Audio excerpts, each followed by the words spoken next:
এই কমপ্লিট হয়েছে কালকেরটা? না স্যার পড়া হয় নাই। তো কি করছো?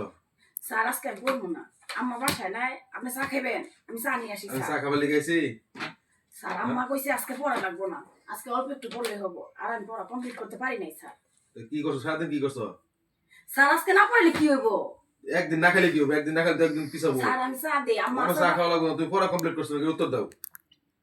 স্যার আম্মা আচার বানাইছে অনেক মজা করে, আমি আপনার আচার দেই। আচ্ছা খাওয়া লাগবে না, পড়া কমপ্লিট হয়েছে এটা কও আগে। পড়া কমপ্লিট করলা না কেন? আমি পড়া কমপ্লিট কালকে ডাবল করবা, কালকে এই যে তোমার এই অফিসটা করবা আর এই যে স্যার কালকে আম্মা আইবো না। এই দুইটা কাল কমপ্লিট করে স্যার রাখো। কালকে আম্মা আইবো না, কালকে পড়া আমি কমপ্লিট করতে পারবো না। তোমার মাই পড়া না আমি পড়াই? স্যার আম্মা না আইলে আমি কমপ্লিট করতে পারবো না। কে? আমি পড়তে পারি না আম্মা না থাকলে।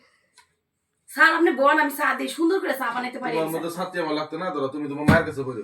স্যার বসেন, রাগ করে না। স্যার শুনেন শুনেন, এটা আবার আম্মারে বললেন না স্যার। শুনেন শুনেন শুনেন স্যার, আম্মারে বললেন না আবার স্যার।